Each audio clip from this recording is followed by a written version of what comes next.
Congratulations, guys. Let's give them a round of applause right now. The show is massively popular and so let's talk first for the producers. This Nancy Drew is such an iconic character, such a great property, one of the original female ballers. How did it take this long for us to get her back on TV? Well, I think before we got involved, there were a couple of attempts had made that did not work out. But we were huge fans of the 1970s show starring Pamela Sue Martin and Nancy Drew. And when we were putting this together, we started from the idea of everything that we all loved about Nancy Drew and that everybody loved about Nancy Drew. That she was brave and smart and fearless and stood up for herself. But there was also something in Nancy Drew that she wasn't just the good girl. She also had a little darkness in her.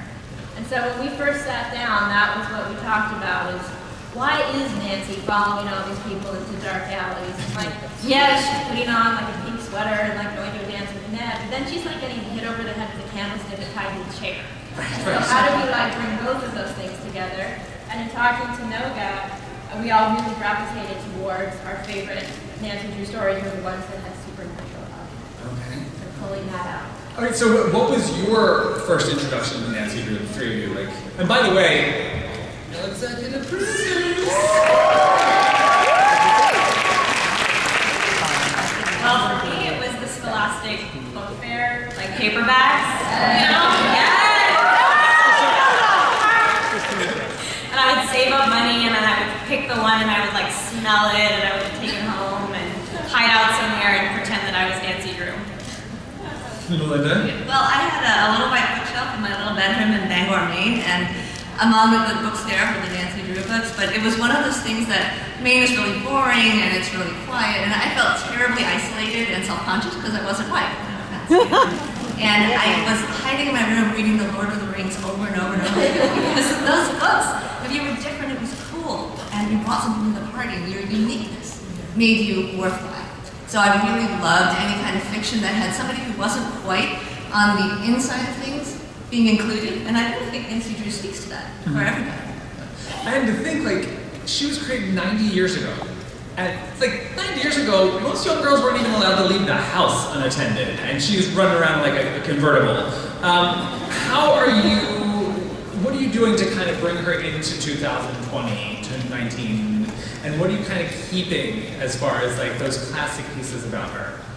I mean, I think if 90 years ago, there were stories about a girl who wanted to go run around and do whatever she wanted to do. Like, girls have always wanted to go run around and do whatever they wanted to do. So I think that's a universal appeal. But as far as how we bring her into nowadays, I think it's showing that Nancy Drew isn't perfect in the year 2019. You know, she was always very prim and she did everything right in the early books. But now she's complicated, you know? She has tragedy, she's lost things. She has complicated relationships with her family and her friends.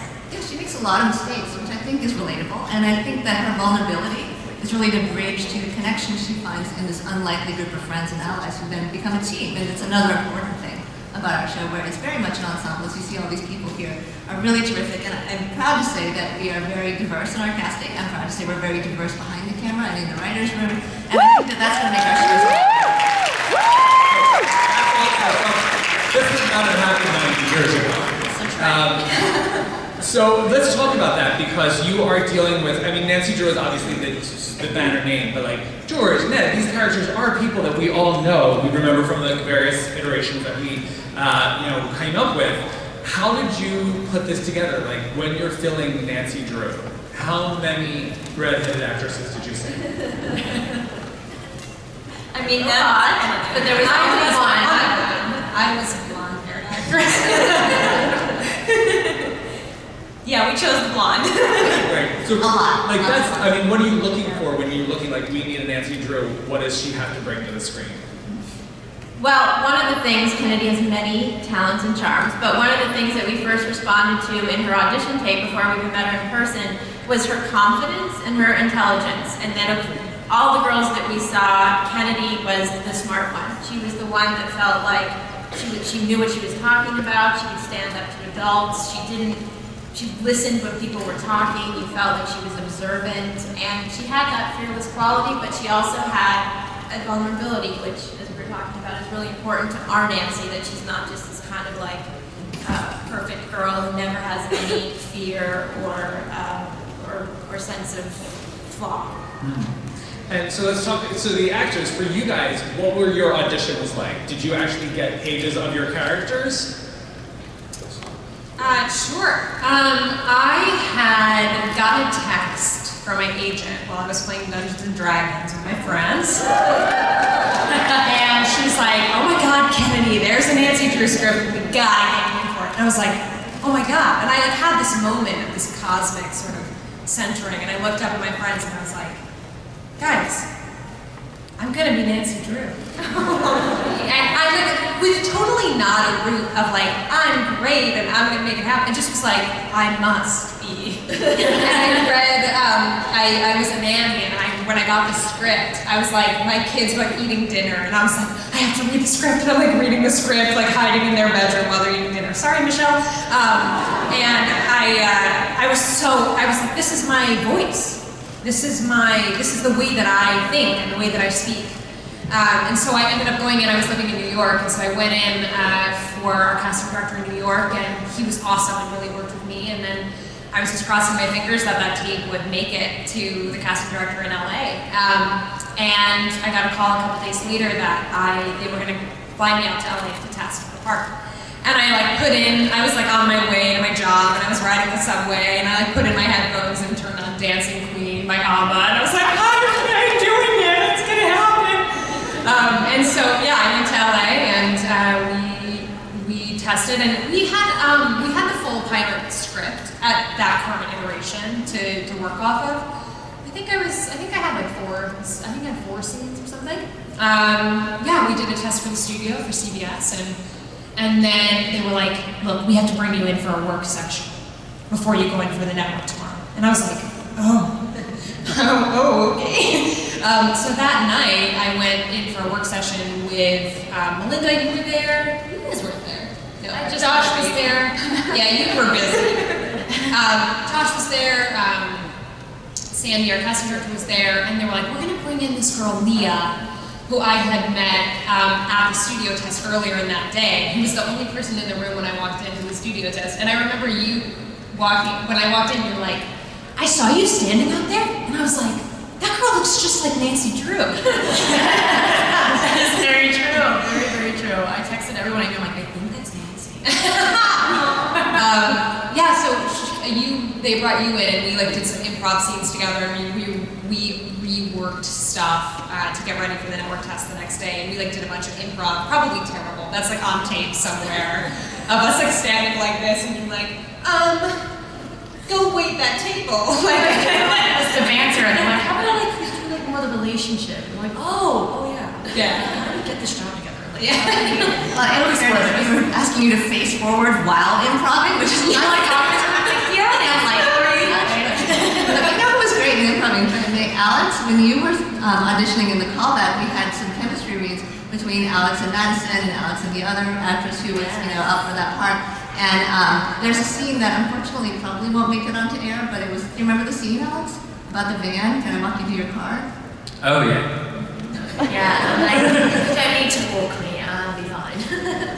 I was really trying. I just kept turning me down. And so when you guys all got together, once you finally cast everybody and had them, did you guys do any kind of like bonding dinner or an escape room? Which I totally think has to be an episode, by the way. We need a Nancy Drew escape room episode. We got Thai food. We did. We all got in. I mean, Yeah, I feel like we all kind of become friends because of the casting process. Yeah, very much. Because that day we like rode home in a lift together, and we were like, listen. Dude, we already did that together. I know. I'm like, man, I feel like we're friends. What if we don't book this job? Are we still gonna be friends after? Like, yes. We'll book this job. We have to. Yeah, we got some Thai food, and we all chatted. Yeah.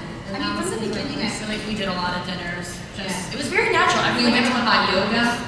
Yes, took 2 days first yoga class. He did great.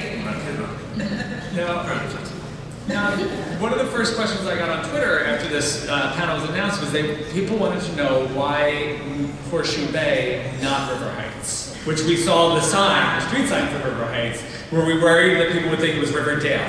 We were a little worried about that. For a minute we were thinking about Bayport, because that's also part of the canon with Nancy Drew. But in the end, we found this town, Horseshoe Bay, in Vancouver, and we all fell in love with it. Yes! The art department was like, if we go with Horseshoe Bay, we won't have to change any of the signs. Yes! And that's important when you're making a TV show, so it all made sense. And now it has been announced you have Pamela Sue Martin on board to come in. What can you guys talk about? And how was meeting the other Nancy Drew? It was amazing. She is the most kind-hearted woman. She walked into the hair and makeup trailer on the day that she was shooting, and she was like, Kennedy, I wrote you this letter. And I was like, what? And she handed me this like 4-page, beautifully handwritten letter that I walked into my trailer and read and cried, and it was beautiful. She's just been, and she's reached out to me so many times after. She's like, if you're ever around my part of the world, come stay with me. She's the most lovely, lovely lady. That's awesome. Okay, so in the pilot, which you guys just watched, we learned a little bit about these people, and in the final moments, we learned a lot about these people. And they're not all great people, by the way. Like, again, like back in the old books, everyone was like, hey, gee, really, like we called it. Now we're doing like late night booty calls or high. Let's go down. Tell us what are we going to find out about your characters going forward, and what have you found out that really surprised you? Without giving any away. It's really hard to do. I don't know, Ace is sort of an outsider, but he's trying to help solve his cases and only one with an alibi. So we'll see how he can use that to his advantage. I mean, Bess lives in a van. So, yeah, and she has the ring, so she needs to get out of the van. So I guess that's why she's got that. She's like gonna sell that somewhere. For George, I feel like, as you guys know, like what you saw, she's this very tough character, but I think the surprise ending with the booty call, I think you're going to see a softer side of George and start to see her open up in a way that you wouldn't normally, because she is this really tough chick. And same with her and Nancy. I mean, now that they're involved in this murder, they might actually have to work together to do some things, you know? Nancy doesn't have any secrets.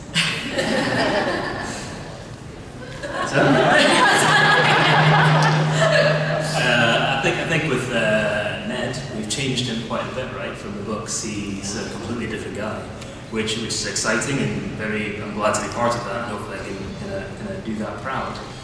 Making those bold choices, he has his criminal past now, and he's got a lot of skeletons in his closet, and now he's called Nick. Letters, which we always mess up, and I call him Ned. So for the producers, you have one of our greatest mystery solvers, because she's a detective, but she doesn't have the badge. How do you kind of approach this character and make her smart and really intuitive and all that, but miss certain red flags about the men she just got with?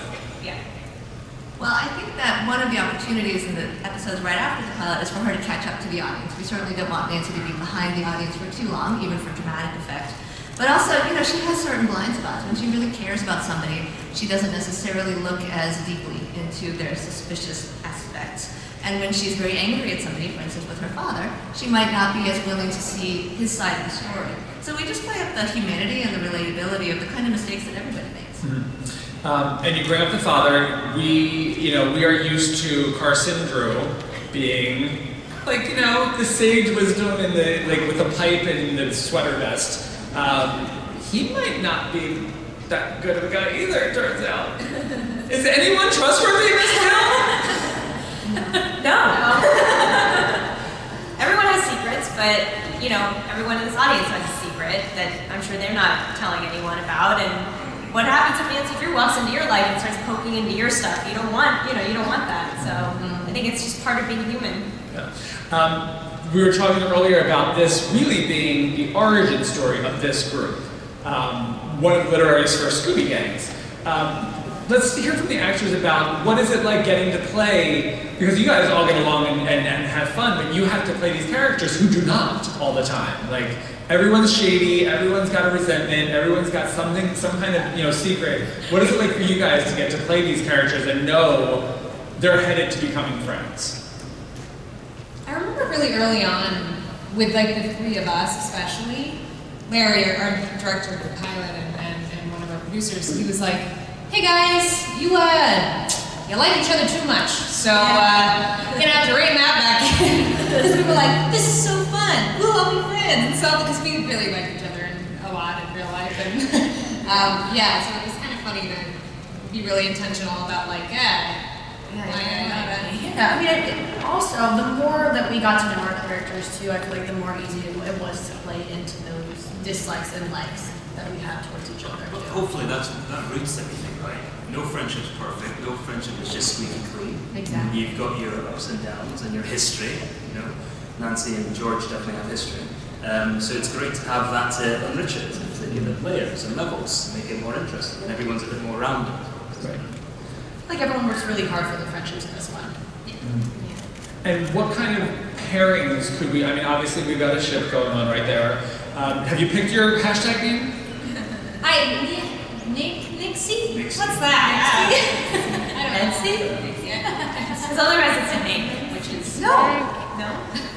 It's going to be a tough one. But like, what kind of pairings will we see these characters together? Most of it is, we've seen them all working together in one thing, but since they are from the same town, what kind of intersections are we looking at?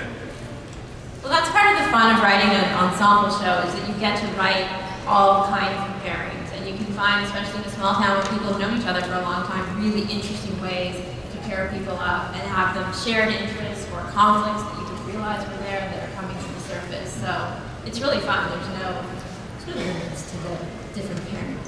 Yeah, I would say that Ace and Bess, from that long lost scene where he wanted to walk into her car, there definitely is an evolution of that, and we'll see more of them together. We'll see Ace and Nick pair up sometimes. We'll see a lot of George, Nancy sparks, and Bess has her own secret, which is a way to bond with Nancy when Nancy eventually figures it out.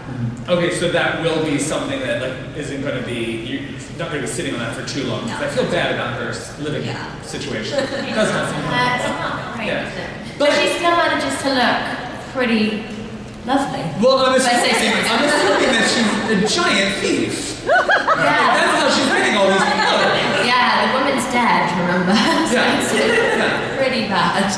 And this, we don't know if she took the ring before she died or not. Yeah. Okay, so, and this is because it's, TV has gotten to the point where literally any one of these people could be the murderer. Belinda. Yeah. It doesn't have to be like a shady dad or like some guy they discover in like a dumpster or something. It could be like, we've seen shows take their lead character and be like, oh yeah, by the way, they're actually the killer. Have you guys started mapping out who it could be? And which one of you wants to be the killer? Me. Zero hesitation. I think we've all tried to piece things together without giving away the plot to each other, because I know all of us know little things about our characters that we try not to tell each other, and we don't, and we do at the same time. But I feel like Ace could be the killer. I am the killer. Maybe I'm throwing you off. Well, like you set it up, everybody has a motive, but it could be somebody not at this table. Right. Okay, so you've got the supernatural thing, and again, a lot of people were like, oh, is it going to be kind of like Scooby-Doo, where like they think the mansion's haunted, but it's, you know, kids, and they pull off a mask. But you guys are seriously like, this town has some ghosts. Yes. Yeah. And how much will we get to learn about these ghosts when they started, why they're hanging out? I'm glad you asked that. There's a lot. There's a lot going on in the town. The town itself is based on it's based on a town in Southwest Harbor, Maine. That part of, Acadia National Park. I used to work as a waitress there in the summer times. But that part of the coast has a lot of seafaring lore, and the reason that we decided to go with Horseshoe Bay, among the other signage that was helpful, but we figured there was a shipwreck that started this town, and and then there was a lady who got thrown overboard as a stowaway, and they tied horseshoes to her to sink her to the bottom of the sea, and she still haunts the harbor. You know, there are like a lot of kind of legends that will surface during the season, and we will find that there's definitely a reason that this particular town is kind of the vortex for all of these supernatural events. Yep. And the plan is to not introduce like demigorgons or No vampires. right, be like Nancy, look, she's in the upside down. Yeah. Yeah. Okay, so you're gonna stick with just like the creepy stuff. Like, Yeah, supernatural. all right. So, and for the actors, we were telling you earlier also, because you know you get the supernatural thing, that means a lot of night shoots. Because you know nothing creepy happens during the day, like only at night. Have you guys prepared yourselves for some very weird hours? I mean, it gets weird. So you like, I don't know, you just kind of lose, maybe it's just me, I kind of lose some motor skills. As we were like going through I had like 4 days in a row where I just kept falling everywhere I was. I was like, it's like 4:30 in the morning and it's like, we're running through the rain and the woods, and grab this and do this, and we're running and it's like, and it just fell out of frame every single time. But yeah, it just gets things just get weird. A lot of thermals. A lot of loopy jokes. Warmers and thermals. Yeah. And when you guys all booked the show, did anyone gift you copies of Nancy Drew books? Yeah. Yeah, my boyfriend got me The Secret of the Old Clock and a couple other things, and I was pretty excited. That's so sweet. I feel like we all got some gifts, yeah. Yeah. Scott, Scott Wolf, who plays Carson Drew, his wife got sent this whole box of old Nancy Drew books that a client of hers had found, and they got them, and he was looking through them, and he opened, the first one he took out and opened up, said, "This book belongs to Kennedy." Like somebody had written that in. And obviously not me, but it was so, Kennedy, it was Kennedy B. So Kennedy B, if you're out there, we've got your book. But Scott gifted that to me, which was very, very sweet, really cool. Nice.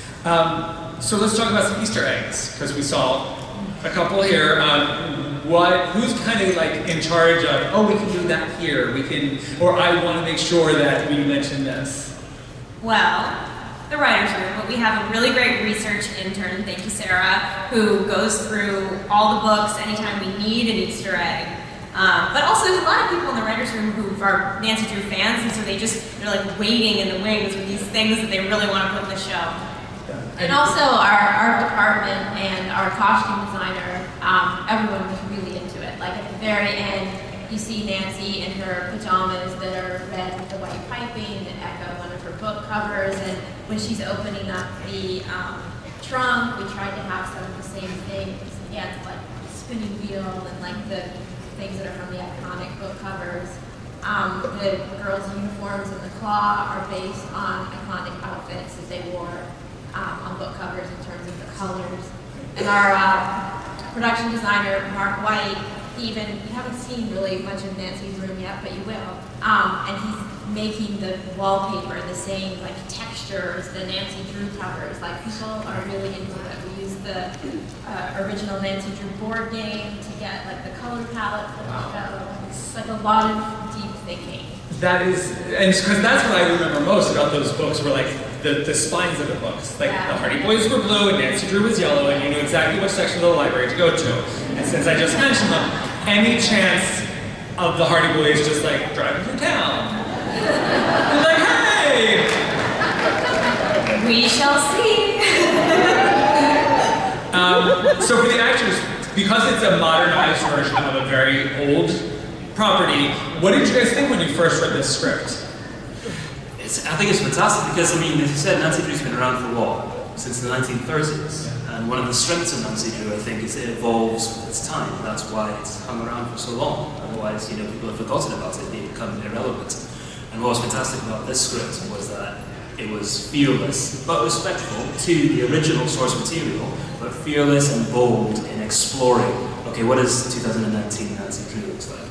And that's how you end up with this cast, and that's how you end up with, you know, work behind the camera as well, encouraging diversity within that. So it's very 2019 and very unapologetic about it. That's fantastic.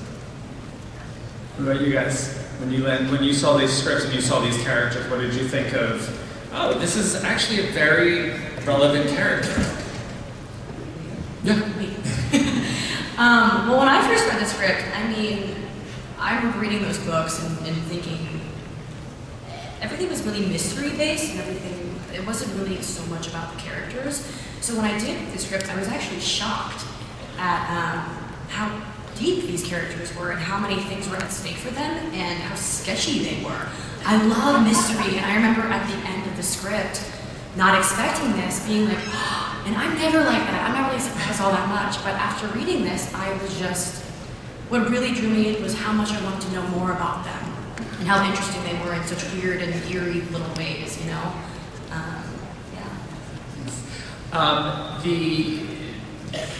We talked a little bit about what the characters are, you know, heading towards, but what's the most fun part of playing your character?